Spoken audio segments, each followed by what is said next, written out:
வணக்கம் தோழிகளே. இப்போ நீங்க என்ன செய்ய போறீங்க? என் தோழன் யானையுடன் இளவரசன் ஒரு பயணத்துக்கு கிளம்புறாரு. வாங்க, நாம எல்லாரும் சேர்ந்து அந்த கதையை கேட்கலாம்.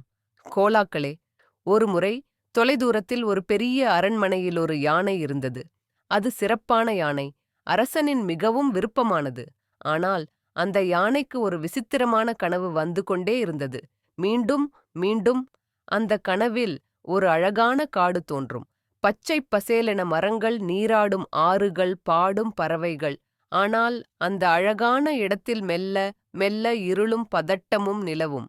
மரங்கள் விழும் சத்தம், மிரண்ட மிருகங்களின் ஓட்டம். யானை பீதி கொண்டு விழித்துக் கொள்கிறது. யானை பேச முடியாது அல்லவா?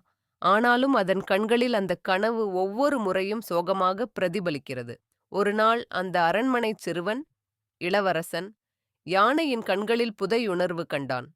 அன்றிலிருந்து அது கனவு காட்டிய காட்டை தேடத் தொடங்கினான். பல நாட்கள் பயணித்துப் பின்னர் அந்த காட்டை கண்டுபிடித்தான். அது உண்மையில் இருந்தது. ஆனால் அதன் மீது பேரழிவின் பிசாசு வருகிறதென தெரிந்தது. வனம் கொத்திகளும் விலைமதிப்புள்ள மரங்களை வெட்டும் வில்லங்கர்களும் அங்கே ஊறுகுழாயாக வேலை செய்து கொண்டிருந்தனர். இளவரசன் யானையின் கனவின் அர்த்தம் உணர்ந்தான். அது ஒரு எச்சரிக்கை, அந்த காட்டை காப்பதற்கான அழைப்பு. அவன் உடனே நடவடிக்கை எடுத்தான். காட்டை பாதுகாக்க நடவடிக்கைகள் மேற்கொண்டான். வனவிலங்குகள் மீண்டும் பாதுகாப்பாக வாழக்கூடிய சூழல் உருவானது. யானை அதை மீண்டும் கனவில் பார்த்தது. ஆனால் இப்போது அந்த காடு அழகு மட்டுமல்ல, அமைதியுடனும் இருந்தது. குழந்தைகளே, இந்த கதையின் கருத்து என்ன தெரியுமா? மிருகங்கள் பேச முடியாத போதும் அவை உணரக்கூடியவை. அவை கனவு காணக்கூடியவை. அவை அழைப்புகளை செய்யக்கூடியவை.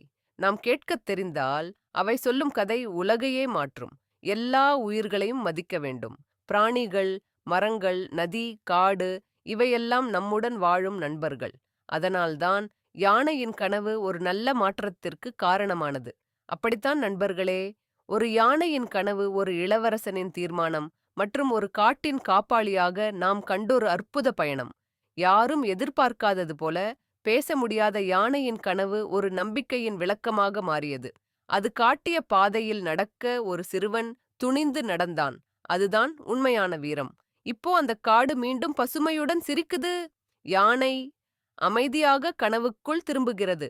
ஆனால் இப்போது அது சந்தோஷ கனவு. நாமும் நம்மைச் சுற்றி இருக்கும் ஒவ்வொரு உயிரையும் பராமரிக்கலாம் இல்லையா? மரங்களை நட்டு பாதுகாப்போம். விலங்குகளுக்கு பாசம் கொடுப்போம். நம் பூமி அழகாகவே இருக்கும். இப்போ நீங்க இந்த கதையை விருப்பப்பட்டீங்கன்னா லைக் பண்ணுங்க, சப்ஸ்கிரைப் பண்ணிட்டு பெல் ஐகான் அழுத்துங்க. அடுத்த மாயக்கதையில சந்திக்கலாம். ஹே ஹே.